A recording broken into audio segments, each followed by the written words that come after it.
أعوذ بالله من الشيطان الرجيم.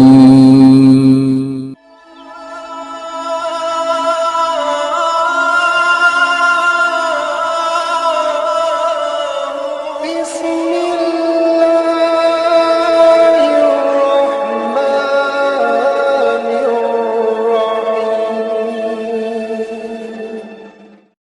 بسم الله الرحمن الرحيم. الحمد لله رب العالمين، الصلاة والسلام على سيد الأنبياء والمرسلين. قال الله تعالى: وتبارك في القرآن المجيد والفرقان الحميد. بسم الله الرحمن الرحيم. ولله على الناس حج البيت من استطاع إليه سبيلا. صدق الله مولانا العظيم وصدق رسوله النبي الكريم الرؤوف الرحيم. اللهم نور قلوبنا بالقرآن وزين أخلاقنا بالقرآن وادخلنا الجنة بالقرآن ونجنا من النار بالقرآن. قال الله تعالى: وتبارك في شان حبيبه مخبرا وآمرا إن الله وملائكته يصلون على النبي يا أيها الذين آمنوا صلوا عليه وسلموا تسليما. الصلاة والسلام عليك يا رسول الله وعلى آلك وأصحابك يا حبيب الله. الصلاة والسلام عليك يا رسول الله وعلى آلك وأصحابك يا محبوب رب العالمين. تمام حمد و ثنا، تعریف و توصیف اللہ جل مجدہ الکریم کی ذات پاک کے لیے، جو خالق کائنات بھی ہے اور مالک شش جہات بھی۔ اللہ جل وعلا کی حمد و ثنا کے بعد حضور نبی اکرم، شفیع امم، رسول محتشم، نبی مکرم، اللہ کے پیارے، امت کے سہارے، رب کے محبوب، دانائے غیوب، مالک رقاب امم، فخر عرب و عجم، والی کون و مکان، سیاہ لا مکان، سید انس و جاں، سرور لالا رخاں، نیر تاباں، سرنشین مہوشاں، ماہ خوباں، شہنشاہ حسینہ، تتمہ دوراں، سر خیل زہرہ جمالاں، جلوہ صبح ازل، نور ذات لم یزل، باعث تکوین عالم، فخر آدم و بنی آدم، نیر بطحا، رازدار ما اوہا، شاہد ما طغا، صاحب علم نشرہ، معصوم آمنہ احمد مجتبیٰ، حضرت محمد مصطفیٰ صلی اللہ علیہ وسلم کے حضور ناز میں اپنی محبتوں، عقیدتوں اور ارادتوں کا خراج پیش کرنے کے بعد، انتہائی واجب الاحترام ذوی الاحتشام برادران اسلام، السلام علیکم ورحمۃ اللہ وبرکاتہ۔ موسم حج ہے اور گلی گلی سے اہل محبت کے قافلے سوئے حرمین روانہ ہو رہے ہیں۔ اللہ تعالیٰ جل شانہ نے قرآن مجید فرقان حمید میں ارشاد فرمایا کہ لوگوں پر اللہ کے لیے بیت اللہ کا حج لازم ہے جو کوئی راستے کی استطاعت رکھے۔ حج لغت میں قصد کو کہتے ہیں، اصطلاح شریعت میں مخصوص ارکان کی ادائیگی کے لیے حرمین کے سفر کی جو نیت کی جاتی ہے اور وہاں حاضری کے لیے بندہ پہنچتا ہے اس کو حج کہتے ہیں۔ حضور نبی رحمت شفیع معظم رسول محتشم صلی اللہ علیہ وآلہ وسلم نے ارشاد فرمایا، جب انسان حج کرتا ہے تو وہ ایسے گناہوں سے پاک ہو جاتا ہے جس طرح ابھی ماں کے پیٹ سے اس نے جنم لیا ہو۔ ماں قبل کے تمام گناہوں کا حج کفارہ ہے، اور اگر کوئی استطاعت رکھنے کے باوجود حج نہیں کرتا تو حدیث میں سخت وعیدیں موجود ہیں۔ حضور کے ایک فرمان کے مطابق جو شخص استطاعت رکھنے کے باوجود حج نہیں کرتا، فرمایا وہ یہودی مرے یا عیسائی مرے، ہمیں اس سے کوئی غرض نہیں ہے۔ اور ایک حدیث کے لفظ ہیں کہ حج میری امت کے ضعیف لوگوں کا جہاد ہے۔ حج کی فضیلت کے عنوان سے کتب حدیث کے اندر بہت کچھ موجود ہے۔ صاحب استطاعت پر زندگی میں ایک مرتبہ حج کرنا فرض ہے۔ 5 سال کے بعد جو حج کی تاکید کتب احادیث میں موجود ہے تو علماء نے اس کو استحباب پر محمول کیا ہے کہ جو غنی ہے، صاحب استطاعت ہے، اس کو چاہیے کہ 5 سال کے بعد وہ حج کرے، لیکن فرض زندگی میں صرف ایک مرتبہ ہے۔ ایک مرتبہ واجب ہوا، اس نے ادا کر لیا تو وجوب اتر گیا، لیکن ویسے اس کے لیے مستحب یہ ہے کہ وہ ہر 5 سال کے بعد کر لے اگر وہ استطاعت رکھتا ہے، چونکہ حج کرنے سے اللہ تعالیٰ غنا عطا فرماتا ہے۔ جب بندہ حج کرے اللہ اسے غنی کر دیتا ہے، اس کے رزق میں بھی برکت فرماتا ہے، اس کے دین میں بھی برکت فرماتا ہے۔ ایک حدیث کے لفظ ہیں، حضور نے ارشاد فرمایا کہ حج کرو غنی ہو جاؤ گے، سفر کرو صحت پاؤ گے۔ تو حج سے غنا ملتا ہے اور سفر سے صحت ملتی ہے۔ زندگی میں ایک مرتبہ حج کی فرضیت پر دلیل وہ معروف روایت ہے جو آپ نے متعدد مرتبہ علماء سے سماعت کی ہوئی ہوگی کہ حضور نے ارشاد فرمایا، لوگوں حج کے لیے آیا کرو۔ تو ایک شخص نے عرض کی، حضور ہر سال آیا کریں۔ آقا کریم خاموش رہے، کوئی جواب نہیں دیا۔ اس نے پھر پوچھا، حضور ہر سال آیا کریں، ہر سال حج فرض ہے۔ حضور خاموش رہے، جواب مرحمت نہیں کیا۔ اس نے تیسری مرتبہ پھر سوال کیا تو آقا کریم نے پھر خاموشی اختیار کی، پھر وقفہ سکوت توڑتے ہوئے فرمایا، تم سے پچھلی امتیں نبیوں پر کثرت سوالات کی وجہ سے ہلاک کر دی گئیں، ایک مرتبہ حج فرض ہے۔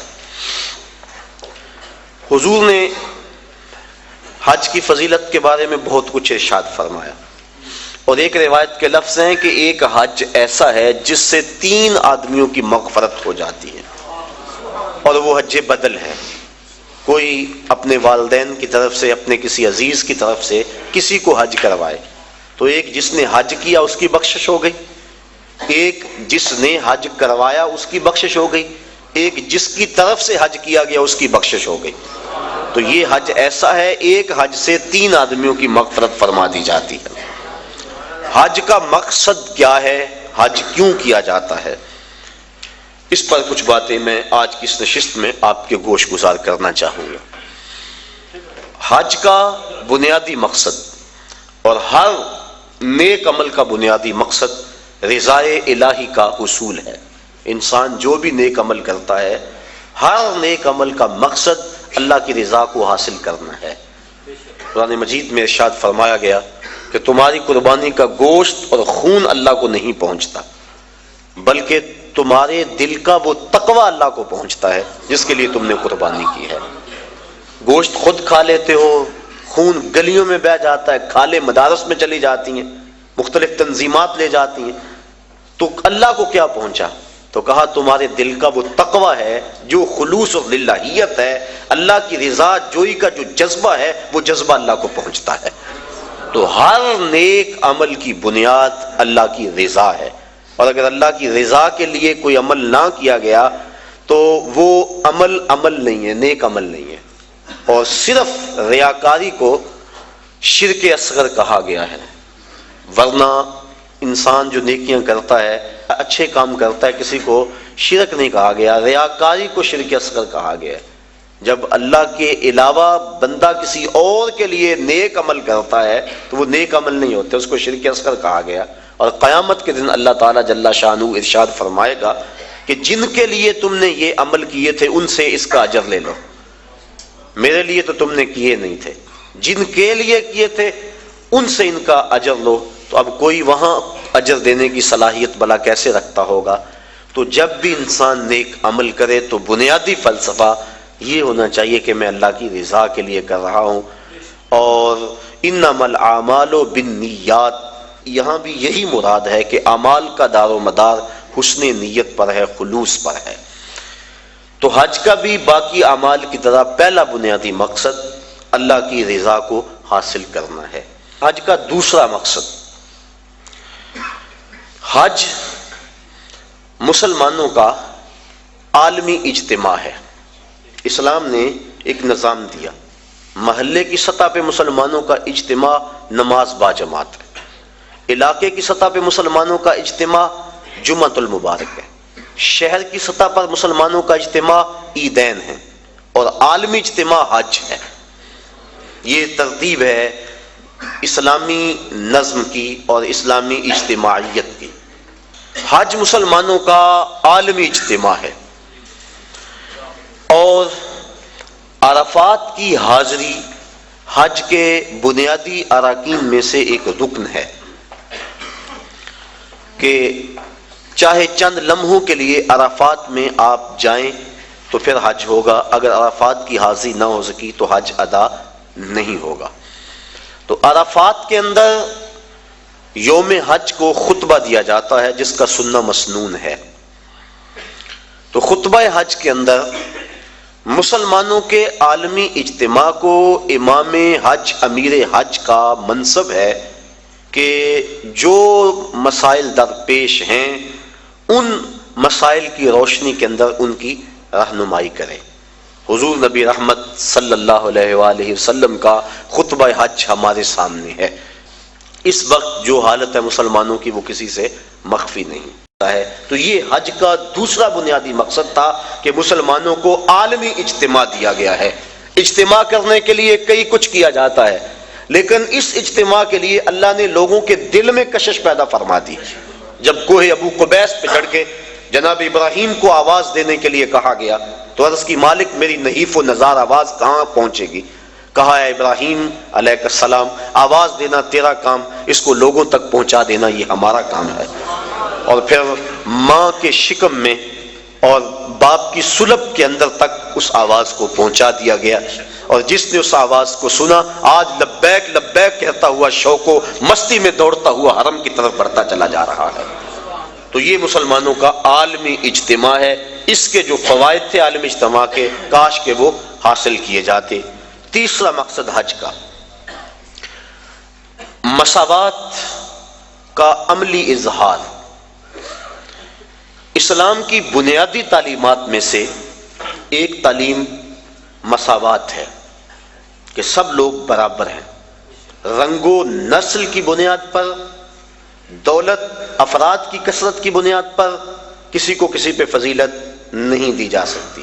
ان اکرمکم عند اللہ اتقاکم، جو زیادہ تقوی کا نور اپنے سینے میں رکھتا ہے وہ زیادہ عزت والا ہے۔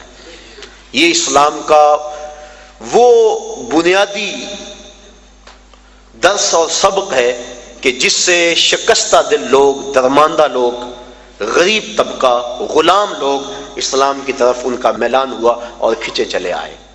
ان کو ان کے حقوق اسلام نے دیے، کمزوروں کو، غریبوں کو بنیادی حق دیا کہ سب انسان برابر ہیں۔ تقوی کی بنیاد پہ فضیلت ہے۔ جب فاران کی چوٹیوں سے نور اسلام چمکا اور گھر گھر اس کے اجالے ہوئے تو عرب کا سب سے کالے رنگ کا شخص جس کا نام تھا اسود، وہ حضور کی خدمت میں حاضر ہوا۔ کوئی شخص اس کو رنگت کی سیاہی کی وجہ سے قریب بٹھانے کے لیے تیار نہیں تھا۔ اس نے آ کے حضور کی خدمت میں عرض کی، حضور اگر میں اسلام لے آؤں تو مجھے کیا ملے گا؟ حضور نے فرمایا جو ابو بکر و عمر کو ملا ہے وہی تمہیں ملے گا، جو حقوق و فرائض ان کے ہیں وہی حقوق و فرائض تیرے ہوں گے۔ جس صف میں وہ کھڑے ہوتے ہیں اسی صف میں تو کھڑا ہوگا، اور اگر تو پہلے آ جائے اور وہ بعد میں آئے تو اگلی صف میں کھڑا ہوگا، وہ پچھلی صف میں کھڑے ہوں گے۔ اس نے کہا اگر اسلام یہ ہے تو میں تو پھر دل و جان سے اس دین کو قبول کرتا ہوں۔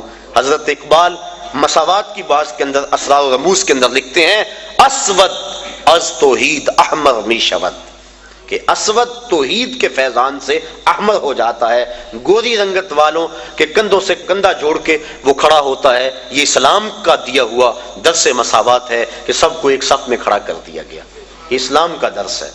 حضرت بلال حبشی رضی اللہ تعالی عنہ اور حضرت ابو ذر غفاری رضی اللہ تعالی عنہ کسی معاملے میں شکنجی ہو گئی تو غصے میں آ کر جناب ابو ذر غفاری نے کہا کہ تو کالی ماں کا بیٹا ہے۔ بس دل ٹوٹ گیا، حضور کی خدمت میں آئے اور کہا کہ حضور حالت دیکھی، حضور میں کیا ماجرا ہے؟ اس کی حضور مجھے آج تانا ملا ہے کہ تو کالی ماں کا بیٹا ہے۔ تو آقا کریم غصے میں آ گئے، فرمایا جاؤ جا کے ابو ذر کو میرا پیغام دو کہ جن عورتوں کا دودھ میں نے پیا ہے ان میں سے ام ایمن ایک ایسی خاتون تھی جس کا رنگ گورا نہیں تھا، اور جا کے ابو ذر کو کہو جو تانا تجھے دیا ہے وہ اپنے نبی کو بھی آ کے دے۔ اور جب جناب بلال حبشی رضی اللہ تعالیٰ عنہ ان کے پاس گئے اور جا کے یہ بات کہی تو وہ زاروں کے تار رونے لگے اور اپنا جوتا اتار کے حضرت بلال حبشی کے ہاتھ میں دیا، کہا یہ میرے منہ پہ ملو جس سے میں نے یہ بات کہی ہے۔ تو دیکھیے یہ اسلام کا عمل مساوات ہے اور اسلام کا درس مساوات ہے کہ اسلام نے سب کو ایک صف میں کھڑا کیا اور معیار تقوی رکھا۔ تقوی کی معیار پہ سب انسان جو ہے وہ ایک دوسرے سے فضیلت لے سکتے ہیں، ورنہ ایک دوسرے کے برابر ہیں۔ تو اس اسلام کے درس مساوات کا عملی اظہار حج کے موقع پہ ہوتا ہے۔ غریب امیر، بادشاہ اور گدھا، کالا اور گورا، اجمی اور عربی سب ایک ہی لباس میں ہوتے ہیں، ایک ہی رکن ادا کر رہے ہوتے ہیں اور ایک ہی تلبیہ سب کی زبان پہ ہوتا ہے۔ اور اگر کوئی شخص حج کے اس اجتماع میں جہاں درس مساوات دیا گیا وہاں سے آ کر دوبارہ اونچ نیچ اور تفریق میں مبتلا ہو تو سمجھو کہ اس نے حج کا نور حاصل نہیں کیا۔ اگر وہ یہاں پلٹ کے آ کے بھی اس تقسیم کو جس تقسیم کی مخالفت حضور نے کی، اور خطبہ حجۃ الوداع کے موقع پہ حضور نے فرمایا کہ یہ جو کالے گورے اور عربی اجمی کی تقسیم ہے میں ان کو پاؤں تلے رونتا ہوں اور ان تفاخر کو ختم کرتا ہوں، ان اکرمکم عند اللہ اتقاکم۔ اب یہی درس ہمیں اپنی پوری عملی زندگی کے اندر یاد رکھنا چاہیے، نہیں ہو سکتی۔